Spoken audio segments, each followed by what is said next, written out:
بسم اللہ الرحمن الرحیم۔ ذہاب جریر رضی اللہ تعالی عنہ الی الیمن، حضرت جریر رضی اللہ تعالی عنہ کا یمن کی طرف بھیجنا۔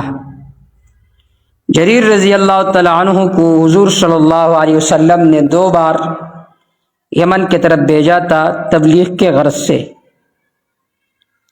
یہ جو واقعہ یہ حجۃ الوداع کے بعد ہے۔ طبرانی کی روایت میں ہے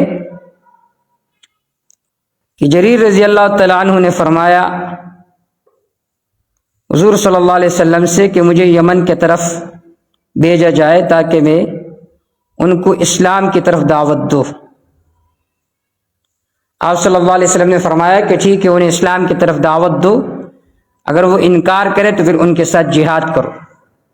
ابن عساکر کی روایت میں ہے کہ یمن میں 2 بااثر شخصیات موجود تھے، ایک کا نام ذو کلاع تھا، دوسرے کا نام ذو عمر تھا۔ حضور صلی اللہ علیہ وسلم نے حضرت جریر رضی اللہ تعالی عنہ کو ان دونوں بااثر شخصیات کی طرف بھیجا تھا، ذو کلاع اور ذو عمر کی طرف۔ حضرت جریر رضی اللہ تعالیٰ عنہ نے جب انہیں دعوت دی تو انہوں نے فوراً اسلام کو قبول کیا۔ اب دیکھیے، بعض روایات میں ہے کہ حضور صلی اللہ علیہ وسلم نے انہیں یمن کی طرف بھیجا تھا تبلیغ کے غرض سے۔ دوسری روایت میں ہے کہ خاص ان 2 شخصیات کی طرف بھیجا تھا۔ تو ان دونوں روایات کے درمیان تطبیق یہ ہے کہ ممکن ہے کہ حضور نے خصوصی طور پر فرمایا کہ ان دونوں کو بھی خاص کر دعوت دو اور عام لوگوں کو بھی دعوت دو۔ جیسا کہ مثال کے طور پر میں ایک آدمی کو بھیجوں بشام کی طرف کہ تم جاؤ بشام میں یا بڑگرام میں جاؤ اور وہاں کے عوام کو بھی میرا پیغام پہنچاؤ، اور وہاں پر 2 شخصیات ہیں ان کو بھی خصوصی طور پر میرا پیغام پہنچاؤ۔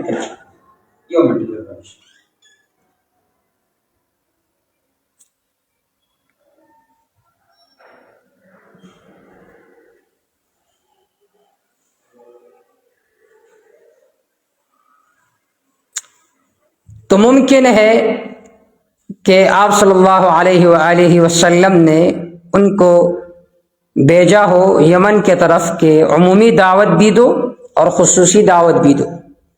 نبی کریم صلی اللہ علیہ وسلم جریر رضی اللہ تعالیٰ عنہ یمن طرف تو لے گو دائیور تو فرمائل کہ عام دعوت عمر کا اور خاص دعوت عمر کا، عام دعوت عام خلق تور کا اور خاص دعوت دیدواڑو کسانو تور کا، ذو کلاع اور ذو عمر تھا۔ حضرت جریر رضی اللہ تعالیٰ عنہ نے ان کو دعوت دی، پھر واپس آ رہے تھے، انہوں نے کہا کہ ہم آپ صلی اللہ علیہ وسلم کے ساتھ ملاقات کرنا چاہتے ہیں۔ لیکن جب جریر رضی اللہ تعالیٰ عنہ ذو کلاع و ذو عمر کے ساتھ بات فرما رہے تھے تو ان میں سے ایک نے کہا جو باتیں تو کر رہا ہے اگر یہ واقعی سچے ہے تو اس کا جو صاحب ہے وہ تو فوت ہو گیا ہے۔ ممکن ہے وہ نجومی تھا لیکن پھر بھی ان کے ساتھ چلنے لگے۔ اس سے معلوم ہوتا ہے کہ نجومیوں کو اپنے بات پر بھی علم نہیں ہوتا۔ پھر قافلے کے ساتھ ان کی ملاقات ہوگی تو ان قافلے والوں نے کہا کہ آپ صلی اللہ علیہ وسلم تو فوت ہو گئے اور امت خیر پر ہے، ابوبکر رضی اللہ تعالیٰ کے ہاتھ پر انہوں نے بیعت کی۔ تو یہ جو 2 شخصیات تھے ذو کلاع ذو عمر وہ راستے سے واپس چلے گئے، کہنے لگے ہم بعد میں آئیں گے۔ پھر عمر رضی اللہ تعالیٰ کے زمانے میں یہ جو 2 شخصیات تھے ذو کلاع اور جو ذو عمر ہے یہ دونوں عمر رضی اللہ تعالیٰ عنہ کے زمانے میں آئے تھے۔ تو یہ مختصر غزوہ ہے ذہاب جریر الی الیمن۔ وبہ قال حدثنا عبداللہ ابن ابی شیبہ العبسی قال حدثنا ابن ادریس عن اسماعیل ابن ابی خالد عن قیس عن جریر قال کنت بالبحر، اس سے پہلے کنت بالبحر، میں دریا میں تام، فلقیت رجلین من آل الیمن، بس میری ملاقات ہو گئی 2 آدمیوں کے ساتھ جو کہ یمن کے رہنے والے تھے، ذا کلاع و ذا عمر، ایک ذا کلاع تھا ایک دوسرا ذو عمر تھا۔ فجعلت احدث عن رسول اللہ صلی اللہ علیہ وسلم، میں شروع ہو گیا حضور صلی اللہ علیہ وسلم کے باتیں انہیں سنا رہا تھا۔ فقال له ذو عمر نے کہا ان سے ولئن كان الذي تذكر من امر صاحبك، اگر حقیقی اگر کان الذي تذكر من امر صاحبك، جو تذکرہ آپ کر رہے ہیں اپنے صاحب کا لقد مر على اجله منذ ثلاث، اس کے موت پر 3 دن گزرے ہیں. حضرت عمر خدری رضی اللہ عنہ تھی. واقبل معي، وہ دونوں میرے ساتھ چل پڑے. حتى اذا كنا في بعض الطريق، ہم بعض راستے میں تھے. رفع لنا ركب من قبل المدینہ، مدینہ کی طرف سے ایک قافلہ ہمارے سامنے ظاہر ہو گیا. فسألنا، ہم نے ان سے سوال کیا. فقالوا، وہ کہنے لگے قبض رسول اللہ صلی اللہ علیہ وسلم، اللہ کے رسول صلی اللہ علیہ وسلم فوت ہو گئے. واستخلف ابو بکر، ابو بکر رضی اللہ عنہ خلیفہ مقرر ہوئے. والناس صالحون، لوگ نیک ہیں، یعنی نیک ہے، دین پر ہے. فقال، ان دونوں نے کہا اخبر صاحبک، اپنے ساتھی کو خبر دے کہ انا قد جئنا، ہم آئے تھے. ولعلنا سنعود ان شاء اللہ تعالی، اگر اللہ نے چاہا ہم بعد میں بھی ان شاء اللہ تعالی آئیں گے. ورجع الى اليمن، یہ دونوں واپس لوٹے یمن کی طرف. فاخبرت ابا بکر رضی اللہ تعالی عنہ بحدیث، میں نے ابو بکر رضی اللہ تعالی عنہ کو خبر دی ان کی اس بات کا.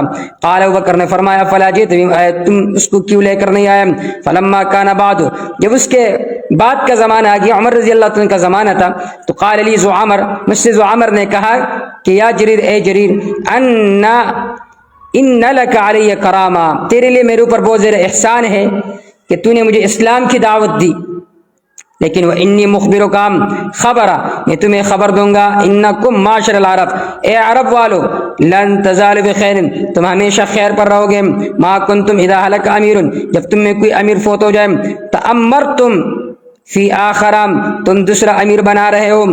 کلچی پر مشوری سرتا سیو امیر و فاتح کی بل جوڑے تا سو پخیر ہے. لیکن اذا کانت بالسیف، جب یہ جو بادشاہت و سلطنت ہے یہ تلواروں کے ذریعے سے تم حاصل کرو گے تو کانوا ملوکن، وہ پھر وہ بادشاہ ہوں گے. یغضبون، وہ غصہ کریں گے. غضب الملوک، بادشاہوں کے غصے کی طرح. ویرضون، وہ راضی ہوں گے. رضا الملوک، بادشاہوں کے راضی ہونے کی طرح. تو تم اس وقت تک خیر میں ہوں گے جب تمہارے اندر خلافت کا یہ نظام ہوگا.